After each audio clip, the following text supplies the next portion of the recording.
ओम electronic PCB repair centre में आपका स्वागत है। काफ़ी दिन से वीडियो नहीं बना पाए क्योंकि काम का प्रेशर ज़्यादा होने की वजह से वीडियो नहीं आ पाई है। तो मैं बता दूं, आज हम जो है एक एसएमपीएस को रिपेयर करेंगे।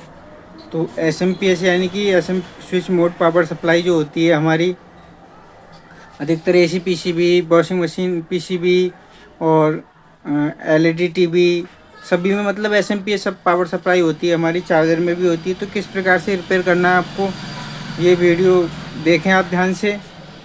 और भाई लोग, आप सपोर्ट करते रहेंगे तो हम वीडियो बनाते रहेंगे। अगर आप सपोर्ट नहीं करते हैं तो हमारा भी मनोबल टूट जाता है, तो जिस वजह से वीडियो नहीं आ पाती है। तो इसे हम एसएमपीएस को किस प्रकार से रिपेयर करेंगे, आपको वीडियो देखें ध्यान से। तो इसे हम जो है सप्लाई दे देते हैं और सप्लाई देने के बाद चेक करते हैं हम इसे। तो ये हमारी इधर जो है ये हमारी एसी है। तो एसी हम चेक करते हैं तो ये 246 वोल्ट आ रहे हैं। तो इसे हम पलट लेते हैं। ये हमारी आउटपुट है। अब इसे किस प्रकार से चेक करना है आपको, ये हमारी इनपुट हैं दोनों। तो ये आने के बाद ये यहाँ आ गई, ये हमारी फ्यूज़ के तौर पे यहाँ आ गई। तो ये हमारी यहाँ पर लाइन ड्राइवर है। तो इस तरीके से जो है हमारी यहाँ पर जो है वोल्टेज आ रहे हैं ये, और ये आने के बाद इस तरीके से ये हमारे यहाँ पर 334 वोल्ट के करीब आ रहे हैं। अब ये आने के बाद हमारी ये हम ड्राइवर को चेक करेंगे। जो हमारा ड्राइवर ट्रांसफार्मर है या इसकी प्राइमरी वाइंडिंग, तो यहाँ से हमारा पॉजिटिव आता है। तो पॉजिटिव यहाँ चेक करेंगे तो हमारे यहाँ पर 300 यानी कि 36 वोल्ट के करीब हमारे आ रहे हैं। तो यानी कि हमारी इसकी जो वाइंडिंग है बिल्कुल ठीक है। उसके बावजूद हम चेक करेंगे कि हमारी ये हमारा ग्राउंड रहा। तो ग्राउंड से हम यहाँ पे चेक करेंगे कि हमारे यहाँ पर बीसीसी बन रही है नहीं बन रही। तो बीसीसी यहाँ पर जो है इस तरीके से देखो फ्लैक्चुएट हो रही है, यानी कि हमारी 9-10 वोल्ट इस तरीके से हमारी बन रही है, यानी कि जो आईसी हमारी जो है वर्किंग में है। तो ये आईसी वर्किंग में है। तो अब क्या हो रहा है कि हमारे वोल्टेज बना रही है आईसी और ड्रॉप हो रहे हैं इस तरीके से। तो इस तरीके से जब वोल्टेज आपको ड्रॉप होते हैं, आप 14 वोल्ट इस तरीके से वेरी हो रहे हैं। अब क्या होगा इसमें, हम अब इधर जो है आउटपुट में चेक करेंगे। तो आउटपुट में चेक करने के लिए हम यहाँ ग्राउंड कर लेते हैं। इसे ये हमारी ग्राउंड है और ये हमारे यहाँ पर 3 वोल्ट आ रहा है इस जगह पर। तो यहाँ पे हमारे 3.3 वोल्ट आने चाहिए थे। तो ये 3 वोल्ट आ रहा है और ये हमारी यहाँ पर 21 वोल्ट की सप्लाई है। तो यहाँ पर ये इस तरीके से जो हमारी सप्लाई वेरी हो रही है और इस तरीके से यहाँ पर पूरे वोल्टेज नहीं आ पा रहे हैं। तो और ये सप्लाई इसमें जो हमारी 15 वोल्ट की होती है, तो वो देख लेते हैं एक बार। तो 15 वोल्ट की हमारी सप्लाई बिल्कुल नहीं आ रही है। तो अब इसमें और एक चीज़ और देख लेते हैं हम कि हमारी जो ग्राउंड है, तो ग्राउंड से हमारे ये हम ग्राउंड कर लेते हैं इसे। ग्राउंड से करने के बाद ये हमारा TL431 है। तो इसकी रेफरेंस पिन पर देखते हैं हमारे कितने वोल्टेज आ रहे हैं। तो ये यहाँ पर भी हमारे वोल्टेज वेरी हो रहे हैं। तो इस कंडीशन में क्या होता है कि सबसे पहले हम देखेंगे कि हमारे आउटपुट में कोई शॉर्टिंग वगैरह तो नहीं है जिससे कि हमारी वोल्टेज बन रहे हैं और ड्रॉप हो रहे हैं। तो इसके लिए हमें क्या करना होगा कि इसकी जो है आउटपुट की जो हमारी जितनी भी इसकी जो आउटपुट हैं उन्हें चेक करना होगा। तो इस समय हम सप्लाई बंद कर देते हैं और आउटपुट के जो हम डायोड इसके चेक करेंगे। तो इस तरीके से अब हमने जो है इसे जो बंद कर लिया है और बंद करने के बाद इसे हम सीधा कर लेंगे। सीधा करने के बाद ये हमारे यहाँ पर डायोड लगे हुए हैं। मैं लाइट ऑन कर देता हूँ। तो इस तरीके से ये हमारे डायोड लगे हुए हैं। अभी हम इन्हें डायोड मोड पर कर लिया है ये इस समय पे। अब क्या करेंगे, थोड़ा सा मैं जूम कर लेता हूँ। तो ये हमारे डायोड लगे हुए हैं। तो इन डायोडों को चेक करेंगे हम।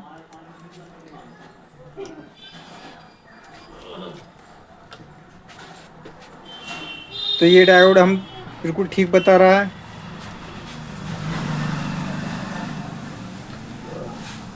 दूसरा डायोड को भी चेक करते हैं।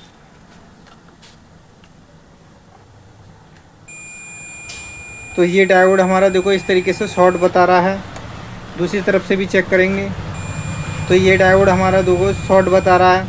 और इसी तरीके से हम जो दूसरे डायोड को भी चेक कर लेंगे। ये 2 डायोड हैं इसमें, तो इन्हें भी चेक करते हैं। तो ये हमारे 500 ये बिल्कुल ठीक बता रहा है। ये दूसरा डायोड है, इसे भी चेक कर लेते हैं। तो ये डायोड भी हमारा जो है इधर से चेक करते हैं, तो ये डायोड भी हमारा ठीक बता रहा है।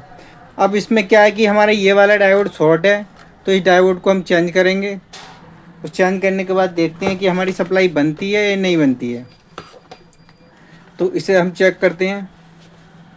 चेंज करने के बाद देखते हैं कि हमारी जो है सप्लाई की क्या कंडीशन आती है।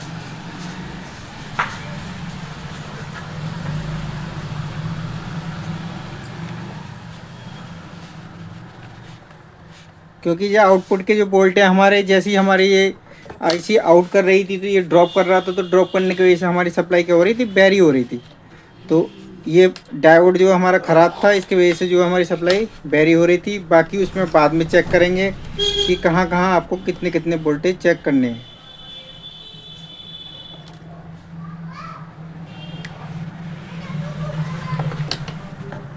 तो एक मैं डायोड ले लेता हूँ पहले। तो हमने ये डायोड ले लिया है और डायोड पे से डालते हैं हम।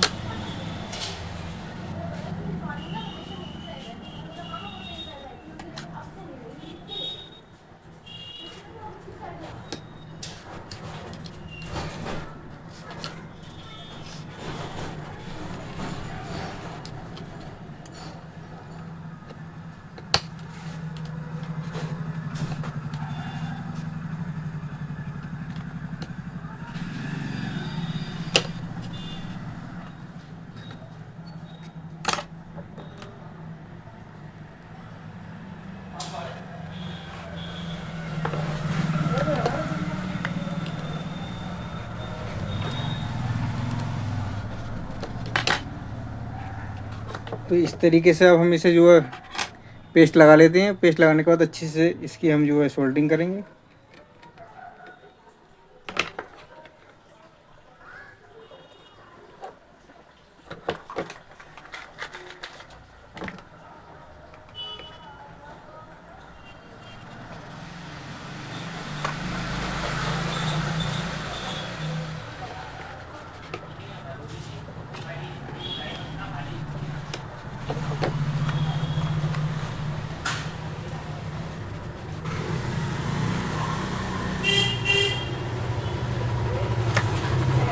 तो हमने ये सोल्डरिंग कर दिया।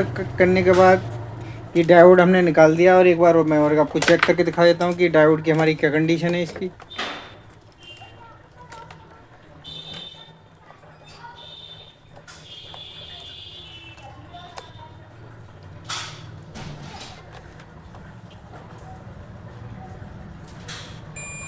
तो इस तरीके से ये पूरा डायोड शॉर्ट है।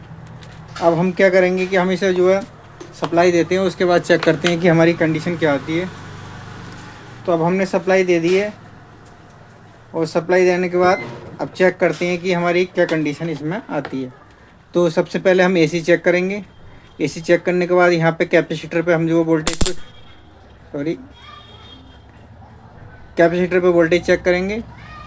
और उसके बाद हमारे जो हमारी ये इसकी जो प्राइमरी की जो हमारी जो 14 से जो 18 वोल्ट के करीब सप्लाई होती है उसे चेक करेंगे कैपेसिटर पर। तो ये इस समय पर जो हमारे जो है लगभग 13.74 वोल्ट के करीब मिल रहे हैं। तो ये हमारी सप्लाई अब बिल्कुल देखो इस समय पे हमारी कोई भी इसमें फ्लक्चुएट नहीं है। अब उसके बाद हम क्या चेक करेंगे कि हम आउटपुट की सप्लाई चेक करेंगे। तो आउटपुट की सप्लाई चेक करने के लिए तो ये हमारी इस जगह पे ये ग्राउंड है, तो ये ग्राउंड कर लेंगे। ग्राउंड करने के बाद ये हमारी 3.3 वोल्ट होनी चाहिए यहाँ पर। तो ये देखो 3.34 वोल्ट के करीब हमारे आ चुके हैं। और ये हमारी यहाँ पर इस जगह पर जो हमारी 14 वोल्ट के करीब होते हैं, तो ये हमारे इस समय पे ये हमारे 14 वोल्ट के करीब इस समय पर आ रहे हैं। दूसरा हमारा एक ये सप्लाई होती है, तो ये सप्लाई देखो 19 से 20 वोल्ट के करीब आ रही है यहाँ पर। और ये हमारी 3.3 वोल्ट यहाँ पर डबल होती है। तो इस तरीके से हमारे वोल्टेज बिल्कुल ठीक आ रहे हैं। अब हम जो चेक करेंगे ये हमारा TL431 है। तो इसकी जो रेफरेंस पिन पे पहले वोल्टेज हमारे फ्लक्चुएट हो रहे थे। अब इस जगह पर क्या हो रहा है कि देखो 2.5 वोल्ट आ रहा है हमारा। जो हमारे रेफरेंस पिन है, तो रेफरेंस पिन पर भी हमारे वोल्टेज बिल्कुल ठीक आ गए हैं। उसके बावजूद अब आप चेक करेंगे अप टू कपलर पर हम, तो अप टू कपलर के वोल्टेज को चेक करेंगे तो यहाँ पर हमारे 1 वोल्ट के करीब आ रहा। तो इस तरीके से हम जो है सप्लाई को चेक करते हैं। और सप्लाई इसी तरीके से आप कोई भी सप्लाई सही, एसी की सही, तो इस तरीके से हमारी अप टू कपलर पर वोल्टेज जो है 1 वोल्ट के करीब आनी चाहिए। तो ये अब जो हमारी सप्लाई बिल्कुल ओके हो चुकी है। तो और मैं बता दूं आपको, अभी एक पीसीबी आई थी मेरे पास एसी की, तो मैं बता दूं आपको कि उसके जो है सारी चीज़ जो हमारी जो ये TL431 के आसपास की सारी चीज़ें ठीक थी, सब कुछ ठीक था, रेजिस्टेंस भी ठीक थी, फिर भी वोल्टेज हमारे जो है बढ़ नहीं रहे थे। तो हमने अपनी जो है ये वोल्टेज डिवाइडर की जो रेजिस्टेंस होती हैं, हमने अपने तरीके से सेट करके, तो उसकी जो है वोल्टेज जो हमें आउटपुट में चाहिए, हमने उसके हिसाब से उसकी कैलकुलेशन करके और जो है हमने वोल्टेज को आउट करा दिया था। तो इस तरीके से अगर आप भी परेशान होते हैं तो अपने जो हमारी आउटपुट की जो फीडबैक होती है, फीडबैक के जो वोल्ट हैं उसके हिसाब से कैलकुलेशन करके आप जो पीसीबी के जो वोल्टेज हैं उन्हें बिल्कुल ठीक कर सकते हैं।